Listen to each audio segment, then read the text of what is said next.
Assalamualaikum warahmatullahi wabarakatuh. Baiklah, di sini saya akan menjelaskan beberapa teori tentang motivasi pada matkul kepemimpinan dan manajemen organisasi. Di antaranya yaitu satu, teori kepuasan atau konten teori.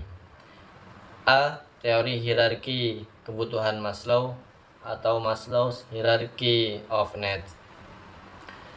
Konsep utama Maslow Hierarchy of Needs adalah teori psikologis yang menggambarkan hierarki 5 tingkat kebutuhan dasar manusia. Kebutuhan ini disusun secara hierarkis, dimulai dari kebutuhan yang paling mendasar hingga kebutuhan yang lebih tinggi. Kelima tingkatan dasar kebutuhan yakni 1. Kebutuhan fisiologis, 2. Kebutuhan keamanan, 3. Kebutuhan sosial, 4. Kebutuhan penghargaan, dan yang terakhir kebutuhan aktualisasi diri. B. Teori X dan Y. Konsep utama teori X dan Y dikemukakan oleh Douglas McGregor. Teori ini menggambarkan dua cara berpikir yang berbeda tentang motivasi karyawan. 1. Teori X, yakni mendasarkan pada asumsi bahwa karyawan cenderung malas, tidak suka bekerja keras, dan membutuhkan pengawasan yang ketat.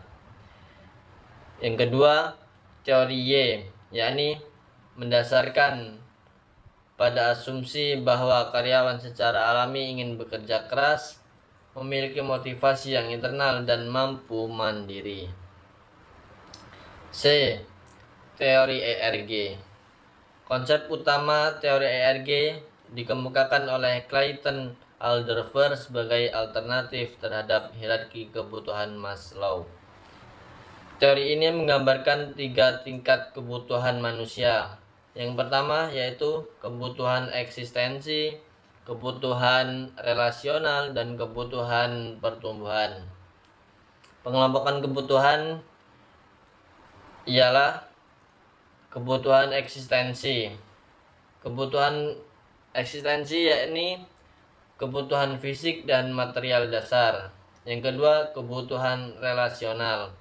Kebutuhan ini untuk berinteraksi dengan orang lain dan memiliki hubungan sosial. Dan yang terakhir, kebutuhan pertumbuhan, yakni kebutuhan untuk berkembang secara pribadi dan mencapai potensi maksimal. D. Teori kebutuhan McClelland. Konsep utama teori ini dikemukakan oleh David McClelland dan mengemukakan bahwa motivasi manusia didorong oleh 3 kebutuhan dasar. Yang pertama, kebutuhan prestasi, kebutuhan kekuasaan, dan kebutuhan keterkaitan. Kebutuhan-kebutuhan tersebut ialah kebutuhan prestasi, yakni motivasi untuk mencapai tujuan yang menentang dan meraih keberhasilan. 2. Kebutuhan kekuasaan, yakni motivasi untuk mempengaruhi orang lain dan mengendalikan situasi. Dan yang terakhir, kebutuhan keterkaitan, yakni motivasi untuk membimbing hubungan sosial yang erat dan merasa diterima oleh orang lain. E. Teori motivasi Hugin. Konsep utama teori motivasi Hugin atau juga dikenal sebagai teori 2 faktor dikemukakan oleh Frederick Herbert.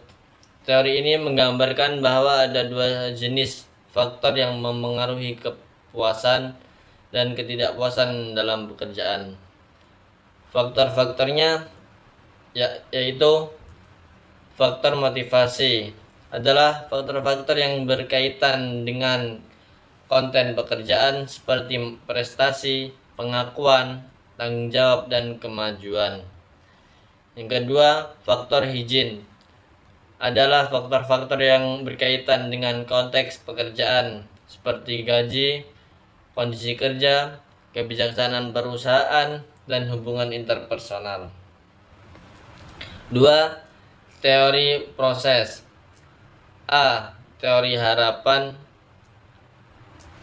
Konsep utama teori harapan dikembangkan oleh Viktor Fromm, menyatakan bahwa tingkat motivasi karyawan tergantung pada 3 faktor, yakni harapan akan hasil akhir, instrumen atau keyakinan bahwa usaha akan menghasilkan hasil, dan valensi atau nilai dari hasil tersebut.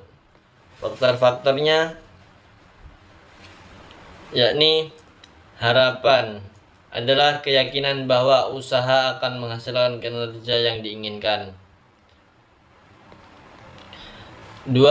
Instrumen adalah keyakinan bahwa kinerja yang baik akan menghasilkan reward yang diinginkan. Yang terakhir, valensi adalah nilai-nilai atau keinginan terhadap reward yang ditawarkan. B. Teori penentuan tujuan atau goal setting theory. Konsep utama teori ini menekankan pentingnya penetapan tujuan yang spesifik, menentang, dan dapat diukur dalam meningkatkan motivasi dan kinerja karyawan. Karakteristik tujuan yang efektif. 1. Spesifik. Tujuan harus jelas dan terukur. 2. Menantang. Tujuan harus menantang tetapi tetap dapat dicapai. Dan yang terakhir, dapat diukur. Tujuan harus dapat diukur secara objektif. C. Teori penguatan. Konsep utama teori penguatan dikembangkan oleh Burrhus Skinner, mengemukakan bahwa perilaku yang diperkuat akan cenderung dipertahankan, sedangkan perilaku yang tidak diperkuat akan cenderung terhapus. Jenis-jenis penguatan yakni 1. Penguatan positif adalah mengembangkan reward atau penghargaan atas perilaku yang diinginkan.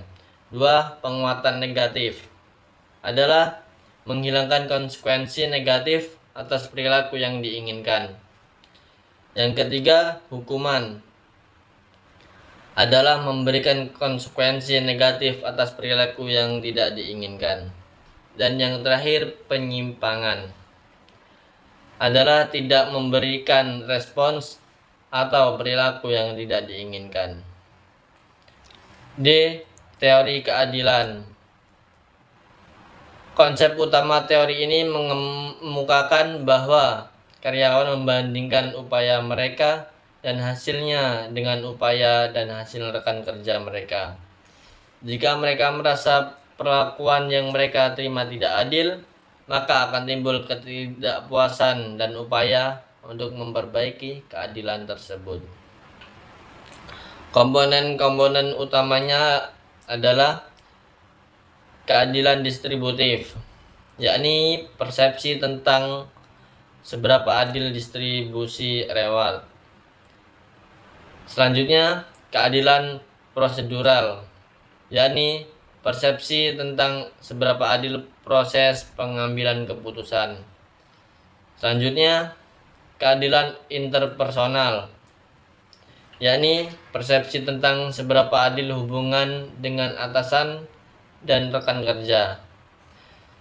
Setiap teori tersebut memberikan pemahaman yang berbeda tentang apa yang memotivasi karyawan dan bagaimana organisasi dapat meningkatkan kepuasan kerja dan kinerja karyawan melalui pemenuhan kebutuhan, pengaturan tujuan, penguatan perilaku yang diinginkan, dan memastikan keadilan dalam perlakuan.